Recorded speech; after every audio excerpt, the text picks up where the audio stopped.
അമ്മയും ശിശുവും തമ്മിലുള്ള അറ്റാച്ച്മെൻറ്റിനെ കുറിച്ചാണ് നാം ഇന്ന് ചിന്തിക്കുന്നത്. ചില അമ്മമാരെങ്കിലും കുട്ടികളെ കൊണ്ടുവരുമ്പോൾ 8-10 വയസ്സുള്ള കുട്ടികളായിരിക്കും.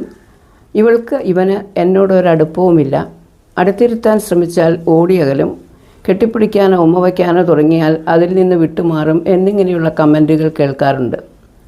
എന്തുകൊണ്ടാണിത് സംഭവിക്കുന്നതെന്ന് മനസ്സിലാക്കണമെങ്കിൽ മേരി ഐൻസ്വർത്തിൻ്റെ അമ്മയും ശിശുവും തമ്മിലുള്ള അറ്റാച്ച്മെൻറ്റ് മനസ്സിലാക്കാനുള്ള പരീക്ഷണത്തെക്കുറിച്ച് നാം അറിയേണ്ടതുണ്ട്.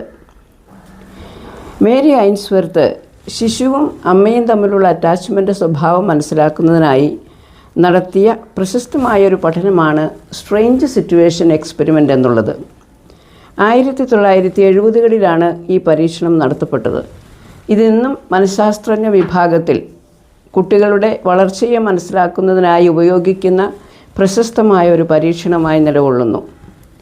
ഏകദേശം 12 മുതൽ 18 മാസം വരെ പ്രായമുള്ള കുട്ടികളെയാണ് ഈ പഠനത്തിൽ ഉൾപ്പെടുത്തിയത്. ഇതിൻ്റെ പ്രധാന ലക്ഷ്യമെന്ന് പറയുന്നത് കുട്ടി അമ്മയെ എത്രത്തോളം സുരക്ഷിതമായൊരു ആശ്രയമായി കാണുന്നു, അമ്മയിൽ നിന്ന് വേർപിരിയുമ്പോഴും വീണ്ടും ഒന്നിക്കുമ്പോഴും കുട്ടി എങ്ങനെ പ്രതികരിക്കുന്നു എന്നത് കണ്ടെത്തുകയായിരുന്നു. പരീക്ഷണം കളിപ്പാട്ടങ്ങൾ നിറഞ്ഞ ഒരു മുറിയിലാണ് നടത്തിയത്. ഓരോ ഘട്ടവും ഏകദേശം 3 മിനിറ്റ് സമയം മാത്രമേ ഉണ്ടായിരുന്നുള്ളൂ. 8 ഘട്ടങ്ങളായിട്ടാണ് ഇത് നടത്തിയത്. ഒന്നാമത്തെ ഘട്ടത്തിൽ അമ്മയും ശിശുവും മുറിയിലേക്ക് പ്രവേശിക്കുകയാണ്. മുറിയിൽ കളിപ്പാട്ടങ്ങൾ നിരത്തിയിട്ടിട്ടുണ്ട്. ശിശുവിന് സ്വതന്ത്രമായി അവയെ ഉപയോഗിക്കാം. നിരീക്ഷണ വിധേയമാക്കുന്നത് ശിശു പരിസരം അന്വേഷിക്കുന്നുണ്ടോ അല്ലെങ്കിൽ എക്സ്പ്ലോർ ചെയ്യുന്നുണ്ടോ, അമ്മയെ ഒരു സുരക്ഷിത അടിത്തറയായി സെക്യൂർ ബേസായി ഉപയോഗിക്കുന്നുണ്ടോ. രണ്ടാമത്തെ ഘട്ടത്തിൽ അമ്മ കസേരയിൽ ഒരു ശാന്തമായി ഇരിക്കുകയാണ്. ശിശു കളി തുടരുന്നു. ഇവിടെ നിരീക്ഷിക്കുന്നതാകട്ടെ ശിശു ഇടയ്ക്കിടെ അമ്മയെ നോക്കി ഉറപ്പുവരുത്തുന്നുണ്ടോ, അമ്മയുടെ സാന്നിധ്യത്തിൽ ആത്മവിശ്വാസത്തോടെ കളിക്കാൻ ശിശുവിന് സാധിക്കുന്നുണ്ടോ. മൂന്നാമത്തെ ഘട്ടത്തിൽ അപരിചിതൻ മുറിയിലേക്ക് കടന്നു വരികയാണ്. ആദ്യം അമ്മയോട് സംസാരിക്കുന്നു, പിന്നീട് കുഞ്ഞുമായി ഇടപഴകാൻ ശ്രമിക്കുന്നു. ഇവിടുത്തെ നിരീക്ഷണം ശിശു അപരിചിതനോട് എങ്ങനെ പ്രതികരിക്കുന്നു, അമ്മയുടെ സാന്നിധ്യത്തിൽ കുട്ടിക്ക് ആത്മവിശ്വാസമുണ്ടോ എന്നുള്ളതാണ്. നാലാമത്തെ ഘട്ടത്തിലാകട്ടെ അമ്മ മുറി വിട്ടു പോകുകയാണ്. ശബ്ദമില്ലാതെ അമ്മ പുറത്തു പോകുന്നു. ശിശു അപരിചിതനോടൊപ്പം മുറിയിൽ അവശേഷിക്കുന്നു. അവിടെ നിരീക്ഷിക്കുന്നത് ശിശുവിന് വിഷമമുണ്ടോ, അപരിചിതന് ശിശുവിനെ ആശ്വസിപ്പിക്കാൻ കഴിയുന്നുണ്ടോ എന്നതാണ്. അടുത്ത ഘട്ടത്തിൽ അമ്മ തിരികെ വരുന്നു. അപരിചിതൻ പുറത്തു പോകുന്നു. ഇതാണ് പരീക്ഷണത്തിലെ ഏറ്റവും പ്രധാനപ്പെട്ട ഘട്ടമെന്ന് പറയുന്നത്. ഇവിടെ നിരീക്ഷിക്കുന്നത് ശിശു അമ്മയുടെ അടുത്തേക്ക് ഓടി വരുന്നുണ്ടോ, അമ്മയ്ക്ക് ശിശുവിനെ എളുപ്പത്തിൽ ആശ്വസിപ്പിക്കാൻ സാധിക്കുന്നുണ്ടോ, കുട്ടി അമ്മയെ ഒഴിവാക്കുകയാണോ ചെയ്യുന്നത്, അമ്മയോട് ദേഷ്യത്തോടെ പ്രതികരിക്കുന്നുണ്ടോ തുടങ്ങിയ കാര്യങ്ങളാണ്. അടുത്ത ഘട്ടത്തിൽ അമ്മ വീണ്ടും പുറത്തു പോകുന്നു. ഈ തവണ ശിശു മുറിയിൽ ഒറ്റയ്ക്കാണ്. നിരീക്ഷിക്കുന്നത് അമ്മയില്ലാത്തപ്പോൾ കുട്ടിയുടെ ഉത്കണ്ഠ എത്രമാത്രം. അടുത്ത ഘട്ടത്തിൽ അപരിചിതൻ വീണ്ടും മുറിയിലേക്ക് വരുന്നു. അപരിചിതൻ തിരിച്ചെത്തി ശിശുവിനെ ആശ്വസിപ്പിക്കാൻ ശ്രമിക്കുകയാണ്. നിരീക്ഷിക്കുന്നതാകട്ടെ ശിശു അപരിചിതനെ സ്വീകരിക്കുന്നുണ്ടോ, അമ്മയുടെ അഭാവത്തിൽ എത്രത്തോളം ശാന്തമാകുന്നു എന്നുള്ളതാണ്. അടുത്ത ഘട്ടത്തിൽ അമ്മ വീണ്ടും മടങ്ങി വരുന്നു. അമ്മ വീണ്ടും എത്തി ശിശുവിനെ ആശ്വസിപ്പിക്കാൻ ശ്രമിക്കുന്നു.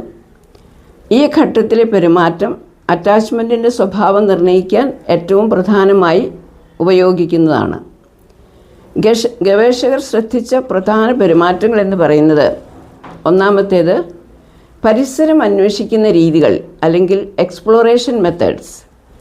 രണ്ടാമത്തേത് അമ്മയെ സുരക്ഷിതമായി കുട്ടിയെ ഉപയോഗിക്കാൻ സാധിക്കുന്നുണ്ടോ, ഒരു സെക്യൂർ ബേസ് ആയിട്ടാണോ അമ്മ വർത്തിക്കുന്നത്. മൂന്നാമത്തെ നിരീക്ഷണം എന്ന് പറയുന്നത് അമ്മ പോയപ്പോൾ കുട്ടിയുടെ പ്രതികരണം, സെപ്പറേഷൻ ആങ്സൈറ്റി എങ്ങനെയായിരുന്നു.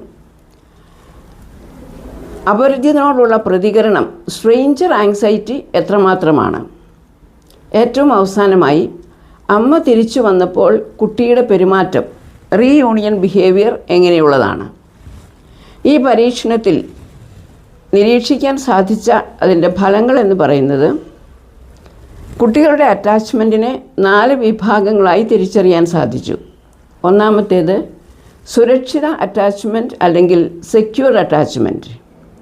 ഇവിടെ കുട്ടിയുടെ പെരുമാറ്റങ്ങളായി കാണാൻ സാധിക്കുന്നത് അമ്മയെ സുരക്ഷിത അടിത്തറയായി ഉപയോഗിച്ച് ആത്മവിശ്വാസത്തോടെ കളിക്കാൻ സാധിക്കുന്നു.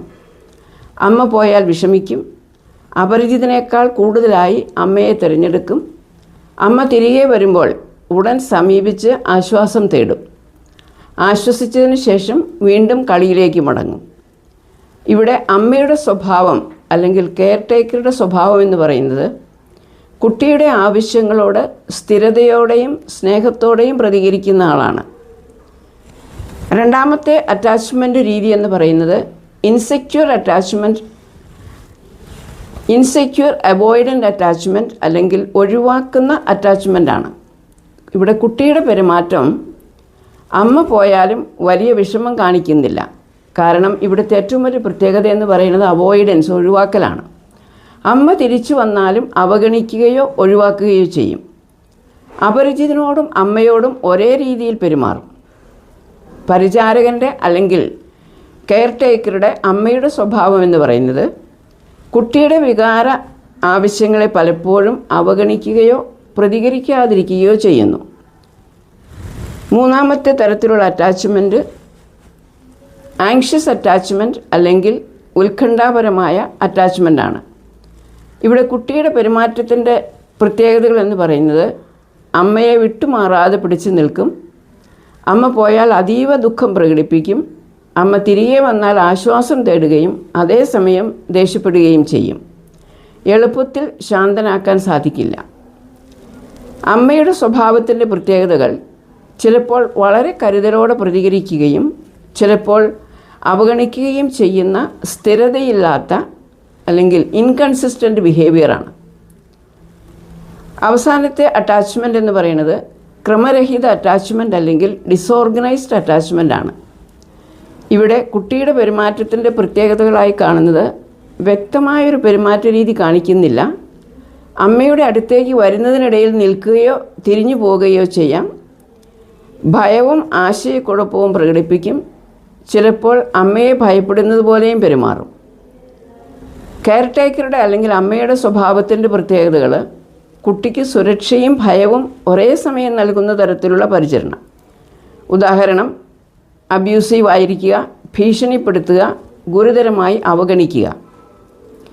ഇനി ഈ പഠനത്തിൻ്റെ പ്രാധാന്യമെന്ന് പറയുന്നത് ജീവിതത്തിൻ്റെ ആദ്യ വർഷങ്ങളിൽ ലഭിക്കുന്ന പരിചരണം കുട്ടിയുടെ വികാസത്തെയും സാമൂഹിക ബന്ധങ്ങളെയും ശക്തമായി സ്വാധീനിക്കുന്നു. സുരക്ഷിതമായ അറ്റാച്ച്മെൻറ്റുള്ള കുട്ടികൾക്ക് സാധാരണയായി മികച്ച ആത്മവിശ്വാസം, വികാര നിയന്ത്രണം, ആരോഗ്യകരമായ ബന്ധങ്ങൾ എന്നിവ വളരാനുള്ള സാധ്യത വളരെ കൂടുതലാണ്. ഇവിടെ നാം കണ്ട 4 വിധത്തിലുള്ള അറ്റാച്ച്മെൻറ്റുകളെക്കുറിച്ചും വിശദമായി അടുത്ത വീഡിയോകളിൽ വ്യക്തമായി നമുക്ക് കാണാവുന്നതാണ്.